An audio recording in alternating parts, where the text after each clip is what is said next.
Hey, David here. And so today, welcome to my channel, I should say. But today, I'm over in Ormond Beach, and we are doing episode 6 of my series, How I Made a Movie, Distribution. And I think it's appropriate that today, I'm out at a location that I did some scenes from the movie, and there's a big event going on here. And maybe this should have been about pre-production and telling you how, because I didn't do any pre-production for this, clearly. I wanted to come out here and do this last episode here. I had no idea they had this huge event going on, but I think it's kind of funny. So I'm going to go to some of the locations that I used for this, and we'll talk about distribution for Walk in the Park.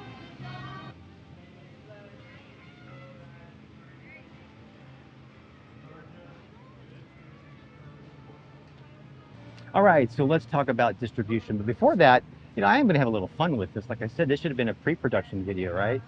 I'm sitting right at a location that I did in Walk in the Park. I'll show it to you here real quick.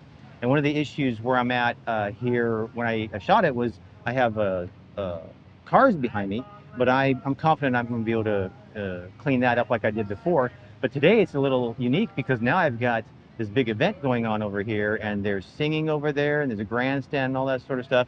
But it's far enough away, and I've got my lapel mic here. I think I'll be able to clean it up a little bit. You'll be able to hear me.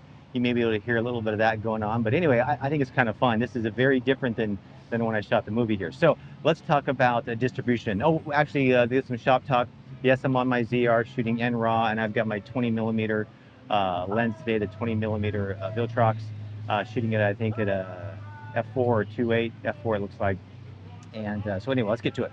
So distribution. Here's the interesting thing about distribution is it depends which world you're in. And what I mean by that is if you are an independent filmmaker just trying to, get your movie out there, it's actually very easy to distribute your movie. There's no shortage of people out there or places that will take your movie, stick it on YouTube and various other places, and they'll just take your money. And what I mean by that is usually they have minimums. Like, for example, you go with them to distribute your movie, and then they want like $10,000 or $5,000 or whatever the number is that they have to make first before they will go, before you actually start making money. And then there are places that will actually pay you or give you money to, for your movie, and then they take your movie and they go make money. But for an independent filmmaker, that's not really that common. Maybe you can go with Netflix or various other places, and of course there's always that option, but it's very, very, very small number of people that are actually doing that. So like I've said before in this series, I'm going to talk about how I made a movie and how I'm distributing Walk in the Park. I'm not going to get too caught up in the other ways, because like I said, you could also, put your movie at festivals or Sundance or wherever you can get it. And yeah, somebody might give you $1 million or $2 million for your movie, but the reality is that is very, very, very rare.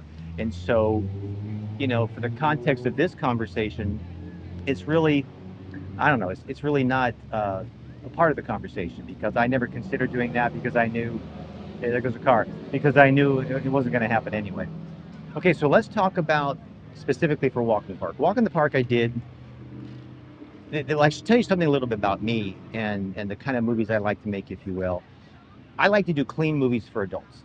And if that sounds crazy to you, you're like, what does even that mean? And I know when you typically say adult entertainment, it's, you know what it is, right? But Walk in the Park, I've always stated as a comedy, clean movie for adults. And here's the interesting thing about distribution. I actually had some pretty well-known, one in particular, a pretty well-known distributor that was willing to take the movie and put it in various places, but they said something to me that I thought was very interesting, and that was that they didn't know what to do with it, because typically clean movies are, for 5-year-olds, and movies that are for adults are typically, not clean at all. And so they said, the movie that I made, Walk in the Park, there's nobody that's doing that. There's no movie like that. They don't know what to do with it. They don't know where to put it. So they really don't know whether it'll make any money or not. And so because of that, I decided to go my own route. And as you guys already know, I've got it on Amazon, and there's going to be some other things I'm going to be doing as well. But it's an interesting dilemma when you have a movie that a distributor doesn't know what to do. Okay, so now let's talk about the marketing part, because here's the reality. Even if you find a distributor, a typical indie movie distributor nowadays, Like I said, they're going to take your movie, they're going to have a lot of upfront fees. They may call it graphics, whatever they may call it, in preparation to get it out there. Or they're going to take it off the top. Maybe they'll charge you up front, or maybe they'll just take it off the top, the first money that comes in. So what they're not going to do is market your movie. Now, they may say they're going to market it or not going to market it, but their definition of marketing your movie is just sticking it on their site, and they've got all these billions of people or whatever, blah, blah, blah, and they'll talk about the movies that have a million views, blah, blah, blah. Okay, yeah, whatever.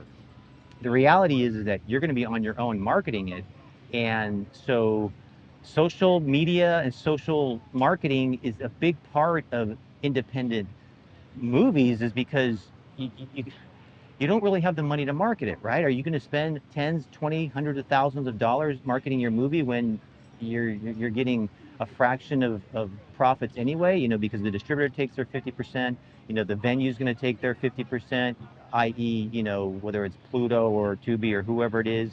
And so what's left to you, is not much left, right? So you're covering all the marketing expenses as well. So what I'm doing, what I would recommend that you do, is if you can, if you have a YouTube channel, of course, that's monetized, you can put it there and make a little bit of money there. But also, tie sponsorship to it. And I haven't done it with Walk in the Park yet. I may be doing it in future projects. I may do it. But back in the day, back in the 40s, 50s, 60s, when television, 50s, 60s, when television was first coming out, almost every show was tied to some sponsor of some kind. So don't be embarrassed or afraid to go out and find a sponsor for your movie and stick it up there and say, hey, it's going to be up there all the time, et cetera, et cetera. That might be a way you can do it. And that's about distribution, right? It's not only about trying to raise money to make your movie, but it's also about distribution, because you may be able to raise money for your movie and find a sponsor and say, hey, it's going to be a free on YouTube. You're right. You never know. It's totally outside the box right now, and people aren't really sure what to do. And something else, it's kind of more of what I've been talking about, but you have to be thinking about with distribution is, like I said, I think it was, maybe it was in episode 1 of this, but I mentioned it in a previous episode that I did, where I said, you have to decide why you're making the movie. Are you making the movie to make money? If you're making the movie to make money, you need to be figuring that stuff out at the very beginning. What kind of movie are you going to make? You're going to make a rom-com? You're going to make a horror? What are you going to do? Because if you got to figure out what routes you're going to go. If you're going to go certain distribution routes, rom-coms are really not that hard to do, and they can make a little bit of money. Horror, I don't know that much about horror, but people are really into horror. Making horror movies independent, maybe there's money in it, maybe they just like making them, I'm not sure what it is, but you're gonna have to decide that before you decide, you're gonna have to figure out your distribution route in many cases before you even decide which movie you want to make. Well, there's not really much else to say, and I know that this episode's not that long, and I don't know if you guys were hoping to get more information from me, but I'm, just dipping my foot into the pond for this as well. I mean, I went to film school many, many years ago, and distribution back then was very different than what it is now. I mean, it's very different. There's a lot can be said for the whole making friends component. Some of you guys know I have a real estate company, and the real estate business is pretty much make friends, post photos. It's been that for decades. Make friends, post photos. It's not really about being a great real estate agent or even being great about selling houses. Now, the movie business is very similar in some ways, but different in some. You've got to be good at what you do, but making friends, in many cases, is what gets you the relationship to make a movie that either has distribution in place, or you have a distributor that maybe your relationship's with a distributor. It's really kind of bizarre, because there's so many movies out there that are basically the same. There's an old saying of, the executives at studios used to say, give me something that's the same but different. And I joke about the rom-coms, because that's what it is. All rom-coms are pretty much the same. You've got the one who's the baker, you got the one who's the attorney, you got the one who's the librarian, you got whatever. The rom-coms are all pretty much the same, and these mysteries or whatever you want to call them, but the Hallmark type stuff, but they're the same, only different. So a big part of distribution is relationships, knowing people, know they need to know that your movie is going to make money. So if you have a following, and you know somebody in distribution, maybe you can pull something off. Maybe you can pull something off at a Netflix. Maybe you can pull something off at other places. But for most independent filmmaking, that's not the case. And so, like I said, you have to decide: do you want to make a movie to make money, or do you want to just make a movie? And also, we got to get back to this: what you want, what you can do, a good enough thing. You have to decide whether or not you want to spend your whole life trying to raise money to make a movie, or whether you want to make movies and see what happens. So it's an interesting business right now. Distribution, if anybody tells you distribution is hard, distribution is not hard. What's hard is getting people to watch your project. That's the hard part. And so most distributors today want to know that you've made some effort to get your movie watched before they'll be even interested in giving you any money for it. And one last thing I should probably mention, I didn't mention theatrical. I considered doing theatrical for Walk in the Park, but theatrical is a whole other beast. You can pretty much get any movie in a theater if you can convince the theater chain that you have a bunch of money to market it, which gets back to what I was been saying before about marketing. If you've got a movie and you've got 500,000 or $1 million to market it, it's not that hard to get it in a theater. You can get it in a theater, and maybe it's in 500 screens or 1,000 screens, but they're looking at how much money you've got to market it. They don't really care about anything else. I mean, do they care about the quality of the movie?